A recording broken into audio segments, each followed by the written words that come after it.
Fala pessoal, tudo bem com vocês? Olha eu aqui de volta com o Diário de um Secador. Gente, o Inter engata a terceira vitória seguida. O Alan Patrick volta muito bem, foi o melhor em campo. E o Inter hoje joga o segundo melhor futebol do Brasil. Calma que eu explico. Chega mais, eu sou o Chico Garcia, inscreva-se no canal e vamos juntos.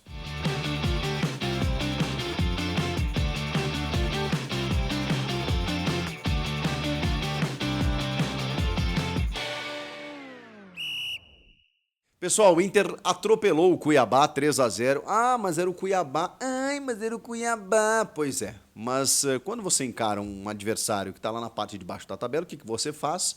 Você faz valer o teu fator local, você constrói a sua imposição tática, você pressiona o adversário, você faz o placar. Assim o Palmeiras fez com o próprio Cuiabá, com o Criciúma nessa rodada, e o Internacional fez com o Cuiabá. Mas não é só o Cuiabá.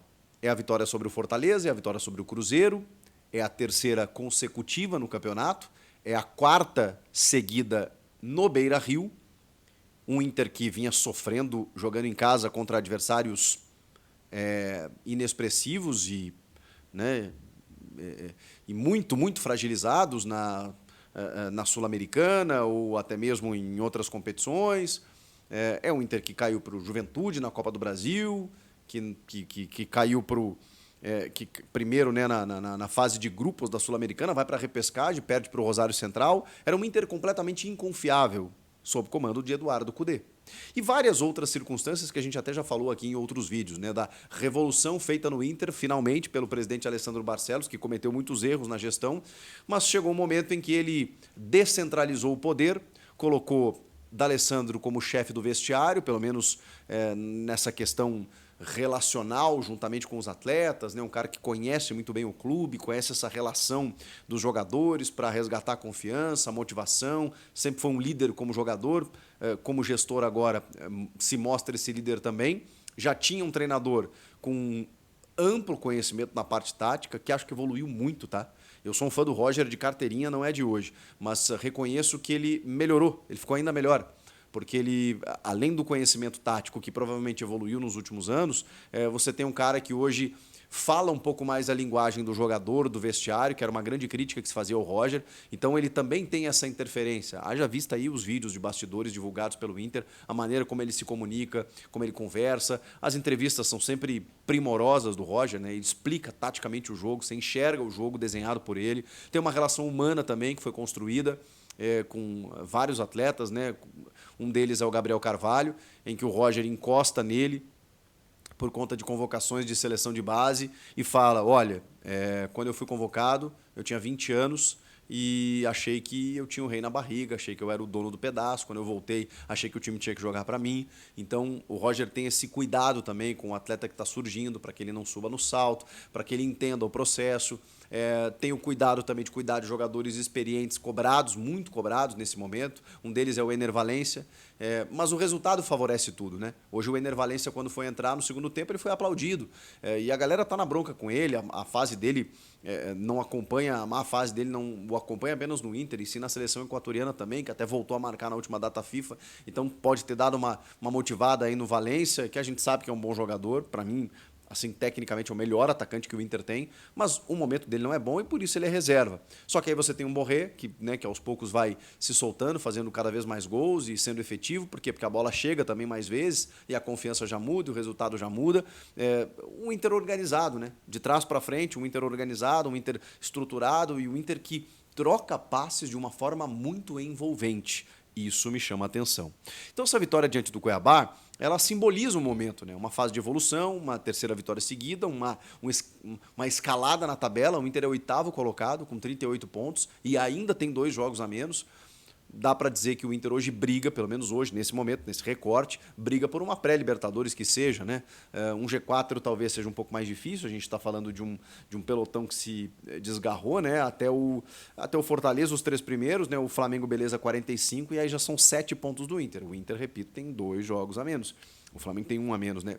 Justamente contra o próprio Inter. Então tá bem, tem um confronto direto aí, então dá para colocar aí que do G4 o Inter tem 7 pontos aí, precisa né, tirar essa desvantagem. Agora, do G6, por exemplo, né, que hoje é o Bahia, são 4 pontinhos. E a gente sabe que há uma tendência muito grande, né, de se tornar G7, G8, porque se uma dessas equipes aí vencerem a Libertadores ou a Copa do Brasil, e aí pode ser o Flamengo, pode ser o Botafogo, pode ser não, o Palmeiras e o Fortaleza não podem mais ser. O São Paulo ainda está na Libertadores também, o Bahia já caiu também das competições, enfim, tem algumas possibilidades de virar G7 pelo menos ou G8.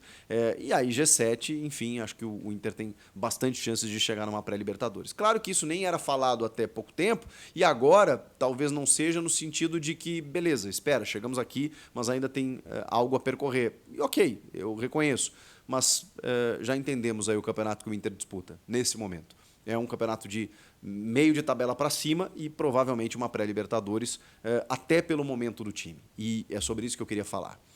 Gente, o Inter jogando hoje dá gosto de ver, tá? Me dói dizer isso, mas você não é um jogo simplesmente efetivo, objetivo e resultadista. Poderia ser, e estaria lindo se fosse, mas ele não é só isso. Ele é um futebol que agrada, atraente, plasticamente interessante. Por quê? Porque você vê circulação de bola, você vê troca de passes, você vê esse Bernabé apoiando, atacando e hoje aparecendo para finalizar na área, depois de uma troca de passes absurda. Você vê um Wesley de novo incisivo pelo lado esquerdo, você vê jogadores ali no meio com muita qualidade, né, como o Fernando e Thiago Maia e o Alan Patrick. Cara, o que o Alan Patrick jogou. Ele deu toque de calcanhar, deixando o Borré na cara do gol. Ele deixou o Bernabé, depois de uma troca de passes, na cara do gol. Ele cobrou falta com perigo. Ele fez o gol de pênalti. Ele fez chover. Ele fez tudo, ou quase tudo, o Alan Patrick nesse jogo. Impressionante. Obviamente, quando ele estava lesionado, e aí surge o Gabriel Carvalho, né? Muita gente questionou, né? Poxa, será que o menino vai perder espaço? Não, o Roger tratou de acomodar os dois. É verdade que hoje ele não tinha o Tabata. E aí eu não sei como ele faria, não sei se ele tiraria uma peça, não sei se ele deixaria um dos dois no banco, mas a verdade é que o Alan Patrick ainda assim é um grande jogador. O Cuiabá tem toda a ressalva de ser um adversário fragilizado, mas, repito, né? O Inter teve dificuldades recentes contra adversários muito ruins na Sul-Americana, no próprio brasileiro. O Inter sofreu para ganhar não, né? Sofreu contra o Goianiense e acabou perdendo o jogo, que é o lanterna absoluto do campeonato. Até a chegada do D'Alessandro, que é uma virada de chave, e o trabalho do Roger, que estava fechando ali um mês, né? Quando ele chega aos 40 dias, ele meio que vira uma chave também, ele se consolida, porque aí a gente começa a ver um time que é organizado, mas é vibrante. Então, você começa a ver o trabalho do Roger com o do D'Alessandro e o do Paixão, né? Que tem a questão física da resposta que o time dá em campo. E aí o que a gente vê foi o que a gente, né, presenciou nessa noite do Beira-Rio. Aí um time que chega ao primeiro gol logo muito cedo, né? Já tinha criado chances, e aí o Wesley, espertamente, né, num cruzamento que vem da direita, chega na esquerda, se antecipa ao Matheus Alexandre, que comete a falta e, consequentemente, o pênalti. Acho que o VAR demorou até, dava para ver nitidamente que era dentro da área, mas ok, um lance factual. O Braulio é só comunicado e marca a penalidade. O Alan Patrick faz o primeiro gol. Aí você tem um segundo gol, que é um golaço maravilhoso do Gabriel Mercado, num levantamento de bola, o Alan Pereur sai jogando errado, assim, a bola sobra na meia-lua, ele dá um giro e um voleio, e um chute, sei lá, uma puxeta, sei lá, e a bola vai no ângulo do Walter, indefensável, um zagueiro que o Valência, todo o banco do Inter, o Roger, os caras falam assim, caraca, que gol é esse? 2-0, né, encaminhando a vitória, deixando as coisas mais fáceis, e aí no segundo tempo o Inter pressionando, o Wesley já tinha chegado numa baita jogada pelo lado esquerdo, que ele chuta meio sem ângulo, a bola explode no travessão, seria um golaço, e aí depois o Fernando chuta, a bola rebate, chega para o Borré na frente do goleiro, e ele acaba confirmando apenas o gol. Ele estava em condição legal, 3-0 fora o baile, o Inter dominante, protagonista, como vencendo, com, como eu disse, troca de passes, um jogo envolvente, um jogo bonito de se ver, muitas criações ofensivas, e tem uma defesa do Rocher lá no primeiro minuto de jogo, que foi o lance mais perigoso do Cuiabá, depois só deu Inter.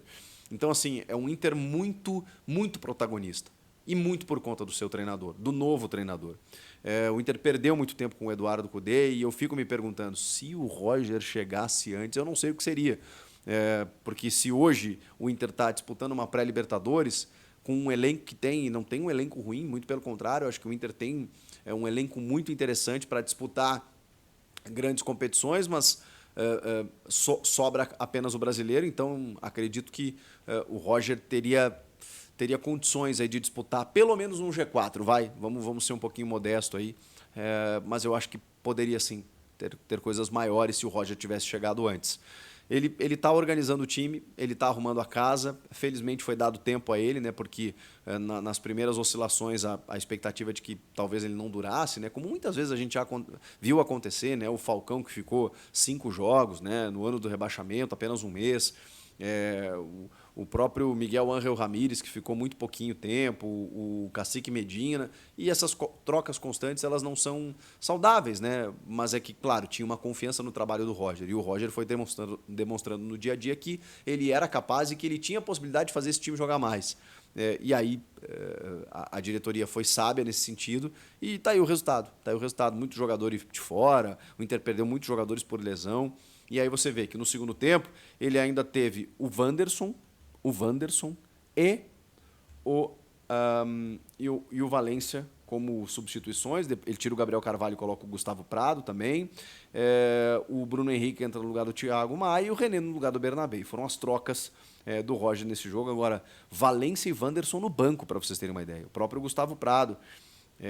E ele ainda tem, ou tinha, né, e aí acabou não utilizando, jogadores como o Alário, por exemplo, o Johan, o Ricardo Matias, que é um menino da base que ele vem utilizando bastante.